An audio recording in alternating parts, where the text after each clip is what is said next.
Hi children, how are you? My name is Mudal Nagmani. I am your social teacher. I hope children you are good and doing well. Okay children, today we discussion about third class science lesson number 13. Chudandamma unit 8 our universe. Chudandi lesson number 13 the earth and చూడండి its neighbors. Earth దాని యొక్క చుట్టుపక్కల ఉన్నటువంటి వాటి గురించి ఈరోజు మనం discuss చేద్దాం. చూడమ్మా ఏంటవి the earth and its neighbours. Okay next అమ్మా come to the next health is very very important in this time children. This time is very dangerous time కాబట్టి you can use mask and sanitiser must and should. చాలా precautions అనేవి తీసుకుంటూ ఉండాలి. Next one books అమ్మా as well as possible take a text books children. Text books అనేవి అర్లీగా తీసుకోండి. Time చాలా యూస్ఫుల్గా ఉంటుంది. మీరు కన్ఫర్మ్గా చదవడానికి కూడా చాలా యూస్ఫుల్గా ఉండే టైం కాబట్టి సో తొందరగా మీరు బుక్స్ తీసుకుంటే మీకు చదవడానికి యూస్ఫుల్గా ఉంటుంది అనమాట. నెక్స్ట్ అమ్మ వీడియోస్ 600 పైగా వీడియోస్ అనేది ఎంతవరకు యూట్యూబ్లో అప్లోడ్ చేయడం జరిగింది. I'm very happy now. Response అనేది చాలా బాగుందమ్మా. ఎందుకంటే చూస్తున్నారు కదా, చూసేటప్పుడు ఏం నేర్చుకున్నారు అనేది ఇంపార్టెంట్ అనమాట. ఓకేనమ్మా చూడండి జూమ్ క్లాసెస్ ఆల్రెడీ మన సీనియర్స్ వాళ్ళకి ఎవరికి 8th 9th 10th వాళ్ళకి ఆల్రెడీ జూమ్ క్లాసెస్ అనేవి జరుగుతూ ఉన్నాయన్నమాట. చూడమ్మా రీడింగ్ 7 times. ఈ రీడింగ్ 7 times అనే వర్డ్ని మనం ఎందుకు యూజ్ చేస్తున్నామంటే చూడమ్మా లెసన్ రీడింగ్ అనేది 3 times. లెసన్ రీడింగ్ అనేది కన్ఫామ్గా ఇక నేను 3 times చేస్తాను. కన్ఫామ్గా రీడింగ్ 7 times అమ్మా. కన్ఫామ్గా మీరు లెసన్ రీడింగ్ అనేది 7 times అనేది కన్ఫామ్గా చేయాలి. ఓకేనమ్మా చూడండి next one pronunciation difficult words and vocabulary. Pronunciation and difficult words and vocabulary. ఈ లెసన్ రీడింగ్లో చూడమ్మా లెసన్ రీడింగ్ చేసేటప్పుడు కొన్ని రకాల డిఫికల్ట్ వర్డ్స్ ఉంటాయి. ఆ డిఫికల్ట్ వర్డ్స్ని ఎలా ప్రొనౌన్సియేషన్ చేయాలి అనేది మస్ట్ షుడ్గా మీరు తెలుసుకోవాలి. చూడండి కొన్ని వర్డ్స్ అనేది ప్రొనౌన్సియేషన్ చేసేటప్పుడు ఈవెన్ డిఫికల్ట్ వర్డ్స్ అవనేయండి. ఆ డిఫికల్ట్ వర్డ్స్ని ఎలా అయితే ప్రొనౌన్సియేషన్ చేయాలో అనేది మీరు నేర్చుకోవాలి కన్ఫామ్గా. ఓకేనమ్మా నెక్స్ట్ చూడండి ఈరోజు మనం డిస్కస్ చేయబోయే లెసన్ ఏంటి చిల్డ్రన్. చూడమ్మా ఏం చెప్పాను, how was the earth form. Earth అనేది ఎలా ఫార్మ్ అయింది అనేది మనం ఇక్కడ పార్ట్ 1గా చెప్పుకున్నాం. How was the earth formed అంటే ఎర్త్ అనేది సన్ నుంచి ఏ విధంగా వేరుగా వచ్చింది, అది ఏ విధంగా ఫార్మ్ అయింది అనేది ఈరోజు మనం డిస్కస్ చేద్దాం. ఒకసారి చూడండి అమ్మా టెక్స్ట్ బుక్ మీరు ఓపెన్ చేస్తే అక్కడ మీకు కనిపిస్తుంది చూడండి అవర్ యూనివర్స్ కన్సెప్ట్. చూడండి ఇది మన ఎర్త్ అనేది మన యూనివర్స్లో number of stars and planets. చూడండి నెంబర్ ఆఫ్ స్టార్స్ అనేవి ఉంటాయి. ఈ స్టార్స్ అండ్ ప్లానెట్స్ చూడండి మీకు ఫస్ట్ ఆఫ్ ఆల్ స్టార్స్ అన్నాం కాబట్టి నేను మీకు అది చిన్న చూపిస్తాను కరెక్ట్గా చూడండి అమ్మా. చూడండి ఇది మీకు కనిపిస్తుందా, ఇది ఇవన్నీ కూడా స్టార్స్ అన్నమాట. స్టార్స్ అండ్ హాఫ్ మూన్ కూడా ఉంది. చూడండి కనిపిస్తుందా, చూడండి అమ్మా ఇది చూడండి ఇవన్నీ కూడా స్టార్స్ అన్నమాట. కలర్లో కనిపిస్తున్నాయి చూడండి, రెడ్ కలర్లో వస్తుంది, గ్రీన్ పింక్ ఈ కలర్లో స్టార్స్ వస్తున్నాయి. And that one half moon అనమాట. చూడండి ఈ హాఫ్ మూన్ అండ్ స్టార్స్ అన్నమాట. చూడండి ఈ స్టార్ అంటే సన్ అనేది 1 స్టార్. బిగ్గెస్ట్ స్టార్స్ కూడా ఉన్నాయమ్మా. అందులో సన్ అనేది ఒక స్టారు. సన్ కన్నా పెద్ద స్టార్స్ కూడా ఇక్కడ ఉన్నాయి. సో ఫస్ట్ ఆఫ్ ఆల్ మీకు ఇది రొటేషన్ ఎలా ఉంటుందో కూడా చూపిస్తాను చూడండి. చూడండి అమ్మా ఇది స్మాల్గా రొటేషన్ అవుతూ ఉంది. మీకు విజువల్గా కనిపించకపోవచ్చు. చూడండి ఇక్కడ రొటేషన్ అవుతూ కనిపిస్తుంది. కలర్స్ ఆల్రెడీ చేంజ్ కూడా అవుతూ ఉన్నాయి. కనిపిస్తుందా చూడండి ఇలా చూపిస్తాను. హాఫ్ మూన్ అనేది ఉంది. నెక్స్ట్ ఇవన్నీ కూడా స్టార్స్ అన్నమాట. చూడండి నా చేతి పైన లైటింగ్ పడుతుందా చూడండి. నెక్స్ట్ ఇది కంఫర్ట్గా చూడండి ఇలా అయితే వైట్ కలర్లో క్లియర్ కనిపిస్తుంది కాబట్టి మీకు విజువల్ ఇక్కడ కనిపించదు కాబట్టి చూడండి ఈ కలర్లో మీకు ఇదంతా కూడా లైట్ అండ్ క్లియర్గా ఉంటుంది. ఓకేనమ్మా ఇది స్టార్స్ గురించి. నెక్స్ట్ హాఫ్ మూన్ గురించి చెప్పాను. ఎందుకు ఈ స్టార్స్ గురించి మీకు చూపించానంటే సన్ అనేది ఒక స్టార్ అవునా. చూడండి మన ప్లానెట్లో మన ఎర్త్లో ఉండేది ఏంటి, number of stars and planets గ్రహాలు. Number of stars and planets ఈ గ్రహాలు 9 ఉండేవి, ఒకటి తీసారు. ఇప్పుడు 8 మాత్రమే ఉన్నాయి మన గ్రహాలు. చూడమ్మా, ఈ గ్రహాల సోలార్ సిస్టమ్ లో చూడండి. ఈ సోలార్ సిస్టమ్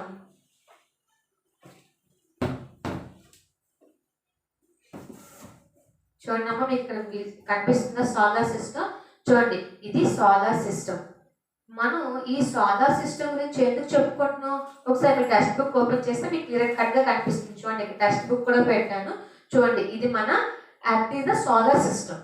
అవునా? ఈ సోలార్ సిస్టమ్ అనేది చూడండి, ఇక్కడ మనకి ఇక్కడ గ్రహాలు కనిపిస్తూ ఉన్నాయి. ఇక్కడ ఎన్ని గ్రహాలు కనిపిస్తున్నాయి చూడండి. 1 2 3 4 5 6 7 8 9. కాకపోతే ఇప్పుడు మనకి ఎన్ని గ్రహాలు ఉన్నాయి? ప్లానెట్స్ 8 మాత్రమే ఉన్నాయి కదా. చూడండి, ఇక్కడ ఆల్రెడీ ఒకటి తీసేసారు. సన్, నెక్స్ట్ తర్వాత వచ్చేది ఏంటి? Mercury, Venus, Earth, Mars, Jupiter, చూడండి యురేనస్. ఇందులో మనకి తీసింది ఏమి? ఇక్కడ ఏం తీశారు? 9th one, last and final one తీసేసారు. కాకపోతే సన్ యొక్క సోలార్ సిస్టమ్ గురించి మనం ఎందుకు డిస్కస్ చేస్తున్నాం? చూడండి, సన్ నుంచి ఎర్త్ ఏ విధంగా డివైడ్ అయ్యింది.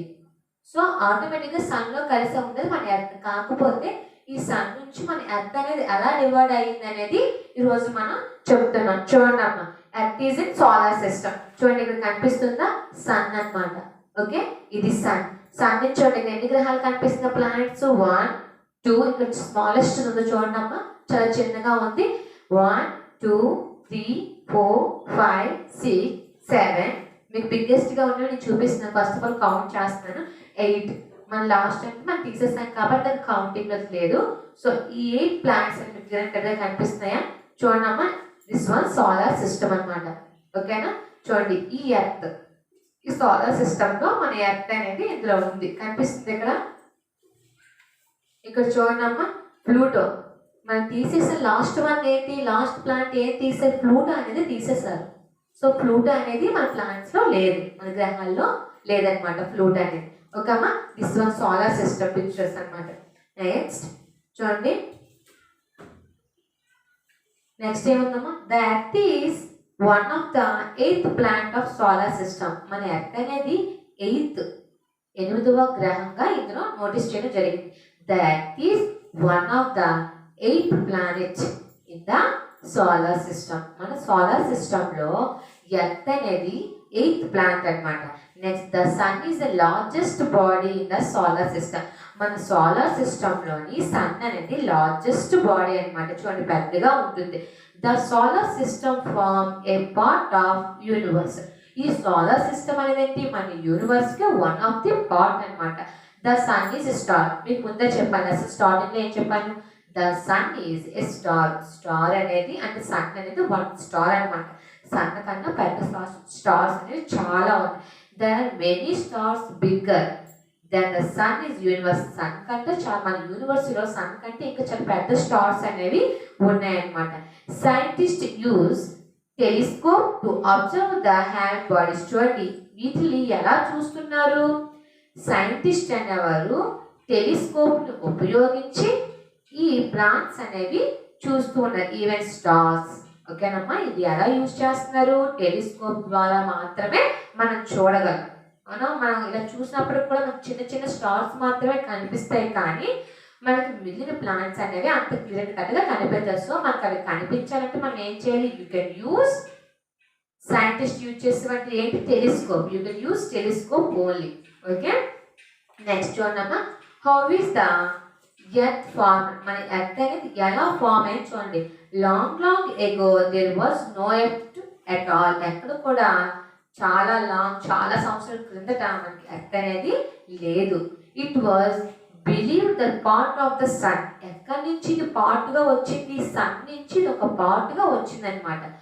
గాడ్, చూడండి, the sun got separate and the earth was form. Sun నుంచి సపరేట్ గా ఫార్మ్ అయ్యి మనకి ఎర్త్ అనేది ఉందన్నమాట.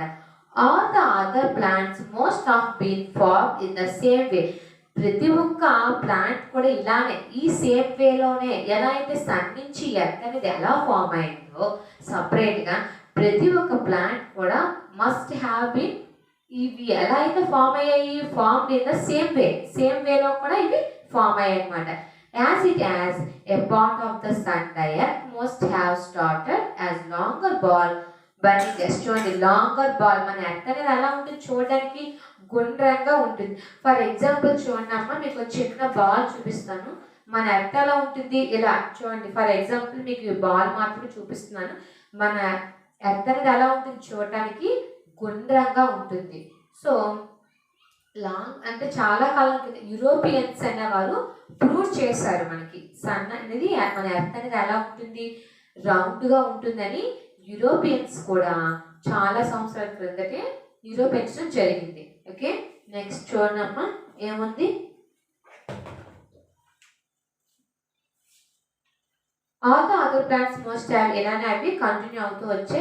The most for many millions of years is per round call through those earlier. చూడండి million of years, million of అంటే చాలా సంవత్సరాల క్రిందట ఇది నిరూపించడం జరిగింది.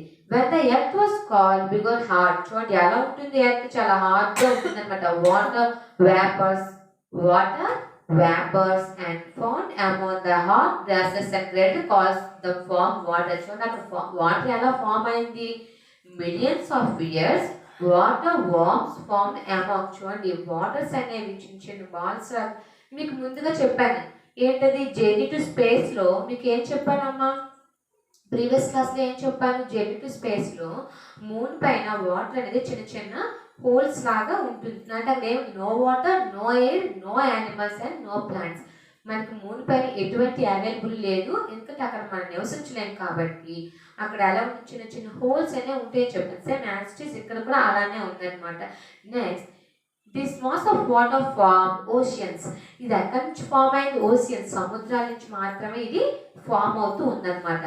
Unmet calling of the earth causes from the mountains, plateaus. చూడండి మౌంటైన్స్ పర్వతాలు, ప్లేట్యూస్ అంటే పీఠభూములమ్మ. ఈ పీఠభూములు మౌంటైన్స్ అన్నీ కూడా ఈ ఎర్త్ ఫామ్ అయిన తర్వాత ఇవన్నీ కూడా మనకు ఉన్నాయనే విషయం ఇక్కడ తెలుస్తుంది. నెక్స్ట్ చూడండి అమ్మా, the shape of the earth. మన భూమి యొక్క షేప్ అనేది ఇప్పుడు మనం చూద్దాం. The earth is round in shape. Earth అనేది ఎలా ఉంటుంది రౌండ్గా ఉంటుంది. మీకు ఏం చూపించాను ఆల్రెడీ, మీకు ఆల్రెడీ చిన్న బాల్ అనేది మీకు చూపించాను. సో ఇలా ఉంటుంది అనమాట. ఎర్త్ అనేది రౌండ్గా ఉంటుంది. ఫర్ ఎగ్జాంపుల్ చూడండి మీకు ఆల్రెడీ స్టార్స్ కూడా నేను చూపించాను. స్టార్స్ కూడా చూపించాను కదా. చూడండి ఎర్త్ ఇలా రౌండ్గా కూడా ఉంటుంది అనమాట. సో అది బాల్ చూపించాను, ఇది స్టార్స్కి చూపించాను కదా. సో ఎర్త్ అనేది ఇలా రౌండ్గా ఉంటుంది అనమాట. It was two poles. చూడండి ఈ ఎర్త్ అనేది 2 poles.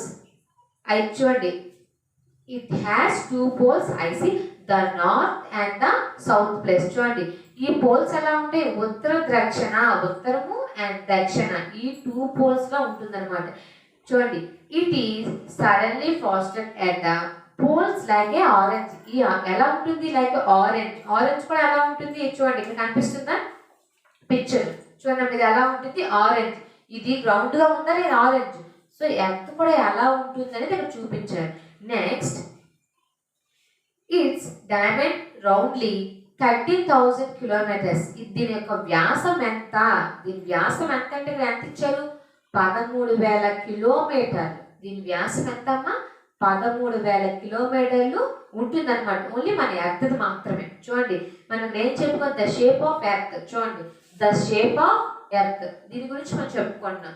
ఎర్త్ అనేది ఎలా ఉంటుంది రౌండ్ ఇన్ షేప్. మన ఎర్త్ ఎలా ఉంటుందమ్మా round in shape. It has 2 poles. చూడండి ఫస్ట్ ఇది north and south pole. Next ఇది ఎన్ని కిలోమీటర్స్ ఉంటుంది 13,000 kilometers అన్నమాట.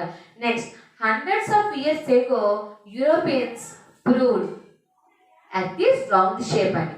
సో యూరోపియన్స్ మనకి ఎప్పుడు ప్రూవ్ చేశారు లాంగ్ ఎగో, చాలా సంవత్సరాల క్రిందటే మనకి ఎర్త్ అనేది రౌండ్గా ఉంటుందని చెప్పారు. చూడండి for example 100 of years ago Europeans proved. Already వాళ్ళు ప్రూవ్ చేస్తారు రౌండ్ అంటే మన ఎర్త్ అనేది రౌండ్గా ఉంటుందని. ఓకేనా చూడండి in olden days people believe the earth was flat.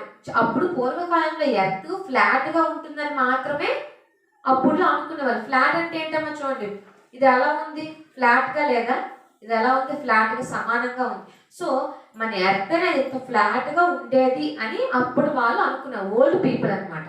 Okay next but now they చూడండి ఇప్పుడు ఎలా ఉంది, proof to show that earth is round. మనం ఆల్రెడీ ప్రూవ్ చేసుకున్నాం ఏమని, ఎర్త్ అనేది రౌండ్ గా ఉంటుందని ప్రూవ్ చేసుకున్నారు. దెన్ ఏ షిప్ కమ్స్ రౌండ్ షేప్. చూడండి ఫర్ ఎగ్జాంపుల్ ఒక షిప్ మనం తీసుకున్నాం. చూడండి ఇక్కడ మీకు కనిపిస్తుందా, ఇక్కడ పెడతాను చూడండి, ఇక్కడ రౌండ్ గా ఉంది. సో ఈ రౌండ్ షేప్ అనేది ఇక్కడ షిప్స్ అనేవి మూవ్ అవుతూ ఉన్నాయి. సో మనం ఇక్కడ ఉన్నాం అనుకున్నాము ఫర్ ఎగ్జాంపుల్, ఇక్కడ నుంచి చూసినప్పుడు మనకి ఏం కనిపిస్తుంది, ఓన్లీ పొగ మాత్రమే కనిపిస్తుంది మనకి. సో మనం ఇంకా కొంచెం మూవ్ అవుతున్న కొద్దీ అలా షేప్ అనేది మనకు కనిపిస్తూ ఉంటుంది, ఇక్కడ షిప్ షేప్ కదా. అంతవరకు ఇలా రౌండ్ గా ఉండేటప్పుడు మనం ఎక్కడ ఉంటే మనకి ఏం కనిపించదు. సో ఇలా మూవ్ అవుతున్న కొద్దీ మనం కూడా మూవ్ అవ్వాలి. సో ఈ మూవ్ అవుతున్న టైంలో మనకి పైనుంచి అలా షేప్స్ కనిపిస్తూ వస్తూ ఉంటాయి అన్నమాట. మన టోటల్ షేప్ కావాలంటే ఏం చేయాలి, దాని వ్యాసం కూడా సమానంగా ఉండాలి. మనం మధ్యలో ఉన్నాం అనుకోండి, మనకి ఏంటి కింద పాయింట్ మాత్రమే కనిపిస్తుంది, పై పాయింట్ కనిపించదు. దానికి మనం ఆపోజిట్ లో ఉండాలి. సో ఇలా ఆపోజిట్ లో ఉండేటప్పుడు ఏమవుతుంది, దాని యొక్క షేప్ మనకి క్లియర్ కట్ గా కనిపిస్తుంది అనమాట. చూడండి అమ్మా, ఫర్ ఎగ్జాంపుల్ మనం ఇక్కడ నిల్చున్నాం అనుకుందాం, ఇక్కడ నిల్చున్నాం అనుకున్నాం. సో ఈ షిప్స్ అనేవి మూవ్ అవుతూ ఉన్నాయి. సో ఈ షిప్స్ అనేవి మూవ్ అవుతున్న కొద్దీ మనం ఇక్కడ షిప్స్ అయినా మూవ్ అవ్వాలి, లేదా ఈవెన్ మనమైనా మూవ్ అవుతూ ఉండాలి. సో ఈ రెండింటిలో ఏదో ఒకటి మూవ్ అవుతూ ఉండేటప్పుడు మనకి దీని యొక్క ఫుల్ షేప్ అనేది మనకు కనిపిస్తూ ఉంటుంది అనమాట. చూడండి అంటే మీరు ఫస్ట్ ఏం చూస్తారు, ఇది స్టాప్ పైలో ఉన్న దాన్ని మాత్రమే మీరు చూడగలరు, ఎందుకంటే మీరు చాలా ఆపోజిట్ వేలో ఉన్నారు కాబట్టి. Next slowly the lower part of the ship can be ship. అంటే స్లోలీ నెమ్మదిగా లోవర్ పార్ట్ అనేది మీరు చూస్తూ ఉంటారు. It's look that the ship is coming for lower place to upper place. Lower place నుంచి అప్పర్ ప్లేస్ కి వస్తూ ఉంటుంది. ఎందుకంటే ఇప్పుడు ఈ రౌండ్ గా ఉంది కదా, ఇది రౌండ్ గా ఉంది. సో ఇక్కడ షిప్ ఉంది అనుకోండి, మనం ఇక్కడ నిల్చున్నాం అనుకోండి, మనకి ఏమైనా కనిపిస్తుంది, షిప్ ఇక్కడ కనిపించదు. రౌండ్ గా ఉండేటప్పుడు మనకు కనిపించదు. ఈవెన్ ఒకటే షేప్ లో ఉంది అనుకోండి, అప్పుడు మనకు కనిపిస్తూ ఉంటుంది. సో ఇక్కడ ఉండేటప్పుడు ఇలా రొటేషన్ అవుతుందని చెప్పాను మీకు, ఇది రొటేషన్ అవుతుంది. సో ఇలా రొటేషన్ తిరుగుతూ ఉన్నప్పుడు మనకి ఏమైనా తెలుస్తుందా, తెలియదు. సో అలాగే లోవర్ ప్లేస్ నుంచి అప్పర్ ప్లేస్కి వచ్చేటప్పటికి మనకు టోటల్ షేప్ అనేది అక్కడ కనిపిస్తూ ఉంటుంది అన్నమాట. This is because it's Shein on round of surface. Surface అంటే ఏంటమ్మా, చూడండి సర్ఫేస్ అంటే ఏంటి, ఉపరితలం అని మీనింగ్. సో మనకి ఆ రౌండ్ షేప్ అంతా కనిపించాలంటే మనం ఉపరితలానికి రావాలి. సో ఇలా వచ్చినప్పుడు మాత్రమే దాని యొక్క షేప్ని మనం చూడగలం అనమాట. 100 of years ago, మీకు క్లాస్ స్టార్టింగ్ లో చెప్పాను ఏంటని, 100 of years ago the Europeans proved that earth is round. Europeans ముందుగానే నిరూపించారు ఏమని, earth is round. They started shining for the cricket point. మనకి కరెక్ట్ పాయింట్ దగ్గర అది స్టార్ట్ అవుతూ ఉంటుంది. Shining for the many of years reach some point. చూడండి చాలా సంవత్సరాల కిందనే అది ఏమైంది, ద సేమ్ పాయింట్. మనం ఎక్కడ చెప్పుకున్నాం, నార్త్ అండ్ సౌత్ పోల్ నుంచి చెప్పుకున్నాం. సో ఈ నార్త్ అండ్ సౌత్ పోల్ నుంచి ఇది ఎంతవరకు వచ్చింది, చూడండి reach the same point. Same point reach అయిందంటే ఏంటి, నార్త్ నుంచి సౌత్ పాయింట్ అది రీచ్ అయిందనమాట. Next it can happen only then the earth is round. ఇది మనకి ఎటువంటి ప్రాబ్లమ్స్ వచ్చినప్పుడు చూడండి, గ్రహాలు రొటేషన్ అవుతూ ఉంటాయి. సో రొటేషన్ అవుతున్న కొద్దీ మన డేస్ అనేవి మారుతూ ఉంటాయి కదా, సీజన్స్ కూడా మారుతూ వస్తాయి మనకి. So yearly 365 days, normal year, leap year వేరేగా ఉంటుంది. సో ఈ నార్మల్ ఇయర్స్లో మనకి ఈ రోజులు గడుస్తున్న కొద్ది సీజన్స్ కూడా మారుతూ ఉంటాయి. సో అలానే ఇక్కడ మనకి ఏం చెప్పారు, it can happen only then the earth is round. ఎటువంటి ప్రాబ్లం వచ్చినప్పుడు కూడా మన ఎర్త్ అనేది రౌండ్ షేప్లో మాత్రం ఉంటుంది. ఈ లెసన్ యొక్క హోల్ థింగ్ ఏంటమ్మా, ఎర్త్ అనేది రౌండ్ షేప్లో మాత్రమే ఉంటుంది.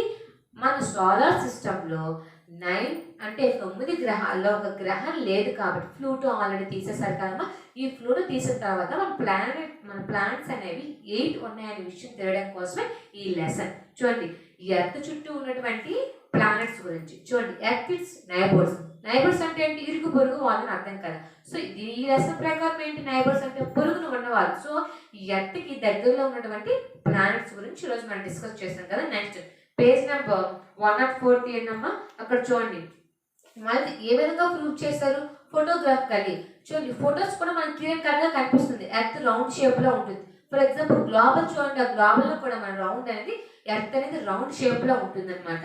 Photography take for pictures also show the earth is round like a orange. అది ఎలా కనిపిస్తుంది? ఆరెంజ్ లా కనిపిస్తూ ఉంటుంది. But what was see only a small part of the big round of earth. So ఈ సీస్ ఫ్లాట్. చూడండి, అది ఎలా కనిపిస్తుంది? స్మాల్ గా కనిపించిన తర్వాత దాని ఫ్లాట్ అనేది ఎలా ఉంటుంది? ఫ్లాట్ అంటే ఏంటి? ఇలా ఫ్లాట్ గా ఉండటం అంటే సమానంగా అర్థం. సో ఈ ఫ్లాట్ గా ఉండేటప్పుడు ఎర్త్ స్మాల్ ఒక చిన్నదిగా కనిపిస్తూ ఉంటుంది. ఫ్లాట్నెస్ రాగానే మనకి దాని యొక్క వ్యాసం అనేది మనకు తెలియదు. సో అది రౌండ్ షేప్ ఉండేటప్పుడే దాని వ్యాసాన్ని మనం కొలవగలం. సో ఇక్కడ వ్యాసం మనకి ఎక్కడ ఇచ్చాడు? 13,000 కిలోమీటర్స్ అని ఇచ్చాడు కదా. దాని యొక్క వ్యాసం ఎంత ఉందని కూడా ఇచ్చారు రొటేషన్ గా. నెక్స్ట్ వన్ చూడమ్మా, the earth is surrounded by air. ఈ ఎయిర్ ని కలిపి మనం అట్మాస్ఫియర్ అంటాం. వాతావరణం అని అర్థం. అట్మాస్ఫియర్. ఈ మన ఎర్త్ అనే సరౌండింగ్ చుట్టుపక్కల అంతా కూడా దేంతో ఉంటుంది?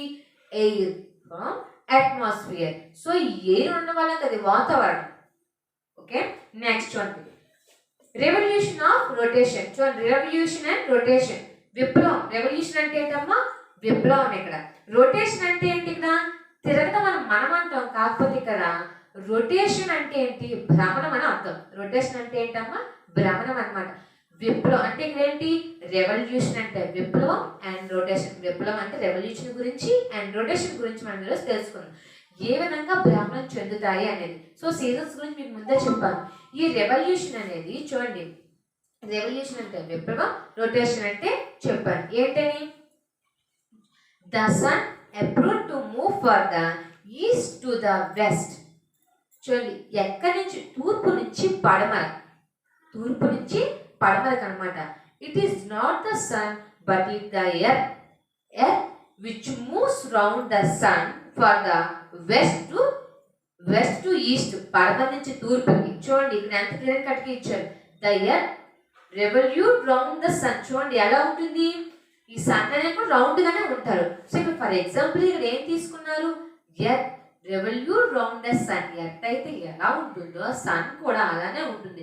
This moment is revolution. ఇది తిరగటాన్నే రెవల్యూషన్ అని కూడా పెట్టారు. The earth take 335 days to compare to revolution.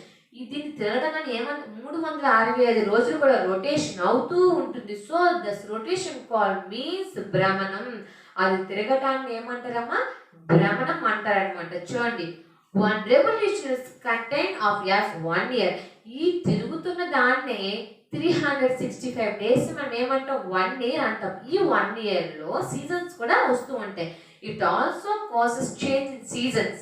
ఇది తిరుగుతున్న కొద్ది మనకి సీజన్స్ అనేవి కూడా వస్తూ ఉంటాయి. While the earth is revolution round the sun. చూడండి, ఈ రెవల్యూషన్ లో సన్ కూడా ఎలా ఉంటుంది? రౌండ్ గా ఉంటుందని చెప్తున్నారు. It spins on one exchange with in images lines. చూడండి, ఇదే భూమధ్య రేఖ ఉంటుందమ్మా. మన ఎర్త్కి మధ్యలో ఇక్కడేమో భూమధ్య రేఖ అనేది ఉంటుందన్నమాట. చూడండి, the ship is call rotation.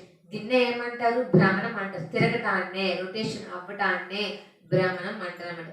That takes 24 hours are 1 day to complete its rotation. ఇలా తిరగటాన్ని, ఇలా భ్రమణం చెందడాన్ని 24 hours, రోజుకి 24 గంటలు లేదా 1 day అంటారు. రోజు 24 గంటలే కదా. సో 24 గంటలు లేదా 1 day.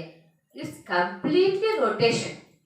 అంటే ఈ 24 hours కూడా రెస్ట్ లేకుండా, ఈ 24 hours 365 days not in rest, in rotation in earth. So ఈ 365 రోజులు కూడా రొటేషన్ అవుతూనే ఉంటుంది. సో ఎర్త్ ఈజ్ రౌండ్ గా ఉంటుంది, గుండ్రంగా ఉంటుంది, చూడడానికి యాజ్ అ ఫుట్బాల్ లాగా కూడా ఉంటుంది అనమాట. సో విజువల్ గా మీకు ఏం చూపించాను? స్టార్స్. సో ఆ స్టార్స్ అనే రొటేషన్ కూడా అవుతూ ఉన్నాయి. So stars and half moon. So sun అనేది ఒక స్టార్. సో సన్ కన్నా బిగ్గెస్ట్ స్టార్స్ కూడా ఉన్నాయి అని చూపించడానికి మాత్రం మీకు స్టార్స్ అని విజువల్గా చూపించాను. Okay, complete lesson reading are completed, wrap up or completed. So ఇక్కడ కొన్ని డిఫికల్ట్ వర్డ్స్ రాశాను కదా చూడండి. సైంటిస్ట్, ఆల్రెడీ మీకు ప్రీవియస్ క్లాస్లో కూడా సైంటిస్ట్ స్పెల్లింగ్ కూడా చెప్పాను. So scientist, telescope. ఈ టెలిస్కోప్ అనేది దేనికి యూజ్ చేస్తారు? You can use only to see the sky or stars and plants. గ్రహాలు చూడటానికి, స్టార్స్ చూడటానికి మాత్రం మనం ఏం యూజ్ చేస్తామా? టెలిస్కోప్ అనేది యూజ్ చేస్తూ ఉంటాం. Next Europeans. ఈ యూరోపియన్స్ అనే వర్డ్ని మనం ఎప్పుడు యూజ్ చేస్తాం? యూరోపియన్స్ అనే వర్డ్ని చూడండి. Long ago Europeans are proved in earth is round. Earth అనేది గుండ్రంగా ఉంటుందని యూరోపియన్స్ ఎప్పుడో మనకి రుజువు చేసిన టైంలో మనకి యూజ్ చేస్తాం. Next revolution. రెవల్యూషన్ మీన్స్ విప్లవం అని అర్థం అన్నమాట. ఓకేనా? Next rotation. రొటేషన్ అంటే ఇక్కడ మనం తిరగటం అంటాం. ఊత పదంగా మనం వాడేదంటే తిరగటం అంటాం. కాకపోతే ఇక్కడ రొటేషన్ మీన్స్ భ్రమణం చెందటం. So earth is rotation in 365 days as and చూడండి ఈ 24 hours are 1 day is called rotation. So ఈ 24 గంటలు లేదా ఒక రోజు మనం ఈ భూమి అనేది చుట్టూ తిరుగుతూ ఉంటుంది అనమాట. Next consider. చూడండి నెక్స్ట్ ఈ రొటేషన్ అయిన తరువాత ఎర్త్కి అనేది రెస్ట్ అనేది ఉంటుందో చెప్పండి? ఉండదు. 365 days. Next of. ఇక్కడ మనకు సింబల్ కూడా ఇచ్చారు చూడండి, మీకు కనిపిస్తుంది ఇక్కడ చూడండి. చూడండి డే, ఇది డే ఎలా ఉంటుంది, నైట్ ఎలా ఉంటుంది, మన ఎర్త్ అనేది చూపించారు. Next sun. ఈ రెండు కూడా యాజ్ ఒకేలానే ఉంటాయి, రౌండ్గానే ఉంటాయి కదా. So the lesson was complete అమ్మా. ఆల్రెడీ డిఫికల్ట్ వర్డ్స్ కంప్లీట్ అయిపోయి, ర్యాపప్ కూడా అయిపోయింది. టోటల్ ఇది ఓన్లీ పార్ట్ 1 అమ్మా. పార్ట్ 2లో మీకు మిగిలిన సగం లెసన్ అనేది మీకు ఎక్స్ప్లెయిన్ చేస్తాను. ఓకేనమ్మా? Thanks for watching video.